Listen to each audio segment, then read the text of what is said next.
بسم الله الرحمن الرحيم. اللهم صل على سيدنا ومولانا محمد افضل صلواتك بعدد معلوماتك وبارك وسلم وصل عليه. بسم الله الرحمن الرحیم. عزیز طلباء کرام، مختارات من ادب العرب سے بحمد اللہ تعالی آج ہمارا 61واں سبق ہے، اور آج جو مضمون ہم شروع کرنے جا رہے ہیں اس کا عنوان ہے استقامت الامام احمد ابن حنبل رحمۃ اللہ علیہ وکرمہ، یعنی امام احمد ابن حنبل رحمہ اللہ کی استقامت اور ان کا کرم. یہ مضمون محمد ابن حبان البستی انہوں نے نقل کیا ہے، اور ان کی ایک کتاب ہے جس سے اس تحریر کو ماخوذ کیا گیا ہے، اس کا نام روضۃ العقلاء و نزہۃ الفضلاء ہے. پہلے ان کے بارے میں تھوڑا سا جانتے ہیں، پھر امام احمد ابن حنبل کے بارے میں کچھ مختصر سا اس کے بارے میں تعارف کرواتے ہیں. تو یہ جو محمد ابن حبان، ان کا پورا نام ابو حاتم محمد ابن حبان البستی ہے. البستی یہ بست شہر کی طرف نسبت کی وجہ سے آخر میں لکھتے ہیں. بست اصل میں تو افغانستان کے شہروں میں سے ہے، لیکن یہ تھے خالص عربی نسل کے، اور بست شہر میں انہوں نے ابتدائی پرورش وہ پائی تھی. تو حدیث کے لیے انہوں نے بہت سارے شیوخ سے حاضری کر کے ان سے استفادہ کیا، اور بہت ساری احادیثیں لکھی.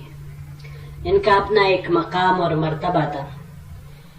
اپنی زندگی میں ایک مرتبہ یہ سمرقند کے قاضی بنائے گئے تھے، اور پھر اس کے بعد نسا اس کے قاضی بنائے گئے تھے. پھر ان کے بارے میں ایک روایت یہ ہے کہ کسی تہمت کی وجہ سے خلیفہ وقت نے ان کو 80 سال کی عمر میں قتل کروایا تھا. اور ایک روایت پھر یہ بھی ہے قول کہ 354 ہجری میں یہ اپنی موت آپ مرے تھے، یعنی کسی خلیفہ وقت کے ہاتھوں ان کی موت نہیں ہوئی تھی. بہرحال جو بھی ہو اللہ ہی بہتر جانتے ہیں. لیکن شخصیت کے لحاظ سے آپ ایک مستند عالم تھے، اور فقہ، حدیث، لغت اس میں ایک بحر بے قرار تھے. اس کے علاوہ علم کلام، نجوم، علم طب، ان چیزوں میں بھی ان کو خوب مہارت اللہ نے عطا کی تھی. یہ امام احمد رحمۃ اللہ علیہ کے استقامت، ان کے اچھے اخلاق کے اوپر انہوں نے یہ مضمون یہ مرتب کیا ہے. اس کے ساتھ ساتھ اگر انسان اس کو پڑھے انشاءاللہ کہ پڑھ کر آپ کو اندازہ ہو ہی جائے گا کہ یہ مضمون عربی ادب اور عربی ادب یا عربی لغت کی بلیغ تعبیر، جو کہ 3 صدی ہجری میں، کہ جس وقت اس پر عجمیت اور تکلفات وغیرہ کا غلبہ نہیں ہوا تھا، یہ اس کا ایک بہترین نمونہ ہے جو انشاءاللہ اب ہم پڑھیں گے. تو ان کے کچھ مختصر سے احوال تھے. اب بڑھتے ہیں امام احمد ابن حنبل رحمہ اللہ کے احوال کی طرف. امام احمد ابن حنبل، ان کی پیدائش ربیع الاول 164 ہجری میں بغداد میں ہوئی ہے، اور پورا نام ان کا ابو عبداللہ احمد ابن محمد ابن حنبل ابن ہلال الشیبانی الزہلی ہے. اور ان کا شمار مسلمانوں کے جو 4 مشہور ائمہ ہیں، نعمان ابن ثابت یعنی امام ابو حنیفہ رحمہ اللہ، امام احمد ابن حنبل رحمہ اللہ، امام شافعی صاحب رحمہ اللہ، اور امام مالک رحمہ اللہ، یہ 4 ائمہ ہیں مشہور. ان میں سے امام احمد ابن حنبل بھی ایک جلیل القدر اور عظیم الشان امام اپنے وقت کے رہے ہیں. بچپن ہی میں انہوں نے حفظ قرآن مکمل کی، اور پھر اس کے بعد احادیث کی طرف توجہ فرمائی، اور اس کے لیے بہت سارے ممالک کا سفر کیا، اور وہاں پر احادیث کا علوم اس کے بارے میں قصب فیض کیا اپنے اساتذہ سے. امام شافعی صاحب رحمۃ اللہ علیہ سے حجاز کے سفر میں ایک مرتبہ ملاقات ہوئی تھی اور پھر اس کے بعد دوسری مرتبہ بغداد میں ہوئی تھی. ہزاروں احادیث آپ کو یاد تھی اور احادیث میں ان کا ملکہ اور کمال، اس کے اوپر یہ بات کافی ہے دلالت کرنے کے اعتبار سے کہ امام بخاری رحمہ اللہ، امام مسلم رحمہ اللہ اور امام ترمذی اور امام ابو داود رحمہم اللہ جیسے قابل قدر ہستیاں اور حدیث کی کتابوں کے نام اور مصنفین اور ایسے جبال العلم ان کے شاگرد وہ رہے ہیں حدیث کے باب میں. ان میں زہد، توکل، تقوی اور تواضع، بہت ساری چیزوں میں یہ اللہ نے ان کو خوب نوازا تھا. معتصم باللہ کے دور میں جب فتنہ اعتزال شروع ہوا تو انہوں نے اس کا ڈٹ کر مقابلہ کیا اور صحیح عقیدے کی دفاع کرتے ہوئے اس میں امام احمد ابن حنبل رحمہ اللہ کو اس پاداش میں بہت سے تکلیف اور اذیتوں سے نوازا گیا، بہت سے مبتلا کیا گیا. تو بہرحال انہی میں سے یہ آج کا جو سبق اب ہم پڑھنے جائیں گے انشاءاللہ، تو ان تکلیفوں اور امتحانوں کے بعد جو ان کا آگے پھر جو صورتحال پیش آئی تھی یہ واقعہ، یہ اسی کے متعلق وہ لکھا ہوا ہے. اور ان کے بارے میں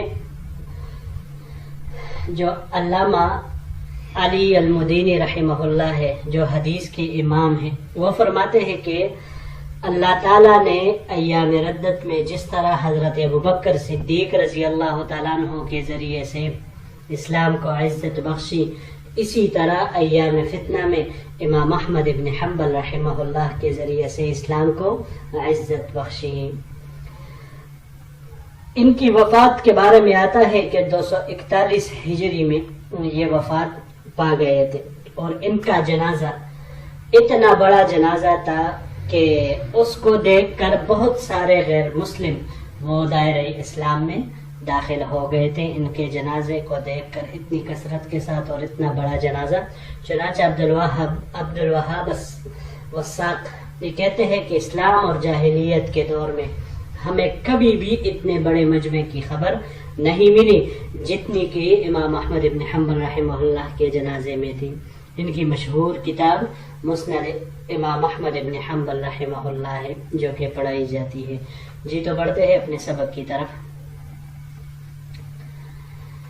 حکا ابن حبان الوسطی عن اسحاق ابن احمد القطان البغدادی بتستر. ابن حبان البستی اسحاق ابن احمد القطان البغدادی سے تستر کے مقام میں حکایت کی ہے. قال فرماتے ہیں کان لنا جارن ببغداد كنا نسمیہ طبیب القرہ، کہ بغداد میں ہمارا ایک پڑوسی تھا جسے ہم طبیب القرہ کے نام سے پکارتے تھے. کان یتفقد الصالحین ویتغاعدهم، یہ نیک لوگوں کو تلاش کرتے تھے اور ان کی خدمت کرتے تھے. فقال علی، تو یہی طبیب القرہ انہوں نے ایک دن مجھے کہا دخلت یوما علی احمد بن حنبل، کہ میں ایک دن امام احمد بن حنبل رحمہ اللہ کی خدمت میں حاضر ہوا. فاذا هو مغموم مکروب، تو میں ان کی خدمت میں حاضر ہوا اس حالت میں کہ وہ بہت ہی مغموم اور دردمند تھے. مکروب دردمند تھے. فقلت ما لک یا ابا عبداللہ، میں نے کہا کہ ابو عبداللہ آپ کو کیا ہوا ہے؟ قال خیر، انہوں نے کہا خیر ہے. قلت وما الخیر، میں نے کہا خیر کیسے ہیں؟ قال فرمایا امتحنت بتلك المحنة حتى ضربت ثم عالجوني وبرئت، کہ اس امتحان کے ذریعے مجھے آزمائش میں ڈالا گیا یہاں تک کہ مجھے مارا گیا اور پھر انہوں نے میرا اتنا علاج کیا کہ میں تندرست ہو گیا. الا انه بقي في صلبي موضع يوجعني، مگر میری پشت میں ایک جگہ رہ گئی ہے جو مجھے تکلیف پہنچاتی ہے یا جو مجھے درد دیتی ہے. هو اشد علی من ذلك الضرب، اور وہ مجھ پر اس مار سے بھی زیادہ شدید ہے، یعنی جو مار مجھے پڑی تھی اس سے زیادہ یہ تکلیف مجھ پر بہت سخت ہے۔ قال قلت، میں نے کہا اکشف لی عن صلبک فکشف لی، میں نے کہا کہ اپنی پشت مجھے دکھائیے، تو انہوں نے اپنی پشت مجھے دکھلا دی۔ فلم ار فیہ الا اثر الضرب فقط، تو میں نے وہاں سوائے مار کے اثر کے اور کچھ نہیں دیکھا۔ فقلت لیس لی بذی معرفت ولکن ساستخبر عن ھذا، کہ میں نے کہا کہ مجھے تو اس کی کوئی پہچان نہیں ہے، لیکن میں آپ کو بہت جلد اس کے بارے میں خبر یعنی معلومات حاصل کر کے اس کے بارے میں خبر دوں گا۔ قال فخرجت، تو طبیب القراء فرماتے ہیں فخرجت من عنده حتى اتيت صاحب الحبس، کہ میں امام احمد ابن حنبل رحمہ اللہ کے پاس سے نکلا اور قید خانے کے انچارج کے پاس آ گیا۔ صاحب الحبس جو وہاں کا انچارج ہوتا ہے، جس کے نگرانی میں سارا عملہ وغیرہ ہوتا ہے۔ وَكَانَ بَيْنِي وَبَيْنَهُ فَضْلُ مَعْرِفَةٍ، میرے اور اس کے درمیان اچھی جان پہچان تھی، یعنی اس سے میرے پہلے سے شناسائی تھی، تو اس وجہ سے۔ اچھا جی، یہاں پر یہ دو لفظ ہیں، پہلا ہے مکروب اور دوسرا ہے یوجعنی۔ مکروب کروبا، یہ باب نصارہ سے کروبن دشوار ہونے کے معنی میں آتا ہے، اور اگر اس کو ہم باب افعال سے لے لیں، اقرب یقرب اقرابا، تو پھر یہ قریب ہونے کے معنی میں آتا ہے۔ اس کے علاوہ باب افتعال سے جب ہم اس کو لیں گے تو باب افتعال سے اقترابا، یہ بہت غمگین ہونے کے معنی میں آتا ہے۔ اور اس کے علاوہ باب مفاعلہ سے قارب یقارب مقاربتن، باب مفاعلہ سے مصدر مقاربتن آتا ہے قریب ہونے کے معنی میں۔ یوجعنی، یوجعنی وجعہ، اوجع یوجع ایجاعا، یہ یہاں پر باب افعال سے استعمال ہوا ہے، درد پہنچانے کے معنی میں یہ آتا ہے۔ باب سمع سے وجعن، وجعن یہ مریض اور درد مند ہونے کو کہا جاتا ہے۔ جی تو بڑھتے ہیں اپنے اگلے سلائیڈ کی طرف۔ فقلت له ادخل الحبس فی حاجت، میں نے اس سے کہا کہ جیل میں ایک ضرورت کی وجہ سے میں جانا چاہتا ہوں۔ قال، اس نے کہا ادخل، داخل ہو جاؤ۔ فدخلت وجمع فتیانہم، تو میں داخل ہوا اور میں نے جیل کے نوجوانوں کو جو مارنے والے تھے یا عملہ تھا شرطہ وغیرہ کا، میں نے ان کو جمع کر دیا۔ وکان معی درہمات فرقتها علیہم، میرے پاس کچھ دراہم تھے تو وہ میں نے ان کے درمیان تقسیم کر دیے۔ وجعلت احدثهم حتى انسوا بی، اور میں ان سے باتیں کرنا شروع ہوا یہاں تک کہ وہ مجھ سے مانوس ہوئے۔ ثم قلت، پھر جب وہ مانوس ہوئے تو میں نے ان کو کہا من منکم ضرب اکثر، تم میں سے سب سے زیادہ مارنے والا کون ہے؟ قال فاخذوا يتفاخرون حتى اتفقوا على واحد منهم انه اكثرهم ضربا واشدهم صبرا، تو پہلے وہ آپس میں ایک دوسرے پر پہلے آپس میں بڑھ چڑھ کر فخر کرنے لگے، یہاں تک کہ وہ سارے ایک ہی ان میں سے ایک ہی پر متفق ہوئے کہ یہ سب سے زیادہ مارنے والا ہے اور سب سے زیادہ صبروں کو توڑنے والا ہے۔ قال فقلت له اسألك عن شيء قال هات، میں نے اس کو کہا کہ میں تجھ سے کچھ پوچھنا چاہتا ہوں، اس نے کہا بتاؤ پوچھو۔ فقلت، میں نے کہا شیخ ضعیف لیس صناعته كصناعتكم، میں نے پوچھا کہ ایک کمزور بوڑھا جس کی کاریگری تمہاری کاریگری کی طرح نہیں ہے۔ ضرب علی الجوع للقتل سیاتا یسیرتا، اسے بھوک کی حالت میں قتل کرنے کے لیے چند کوڑے مارے گئے۔ الا انہ لم یمت، مگر یہ کہ وہ نہیں مرا۔ وعالجوہ وبرأ، پھر اس کا علاج کیا گیا اور وہ ٹھیک ہو گیا۔ الا ان موضعا فی صلبہ یوجعہ وجعا لیس لہ علیہ صبرا، مگر اس کے پشت میں ایک جگہ ایسی رہ گئی ہے جو درد کر رہی ہے اور وہ اس کو برداشت نہیں کر پا رہا ہے. قال فضحك، اور یہ بات کہتے ہیں کہ وہ ہنسنے لگا. فقلت ما لك، میں نے کہا کیوں ہنسے، کیا ہوا ہے؟ قال الذي عالجه كان حائكا، کہا کہ جس شخص نے اس کا علاج کیا تھا، یعنی اس بوڑھے شخص کا، مراد سے امام احمد ابن حنبل ہے کیونکہ انہوں نے اسی کے بارے میں پوچھا تھا. کہا کہ وہ اس شخص کا جس نے علاج کیا تھا وہ ایک جولاہا تھا.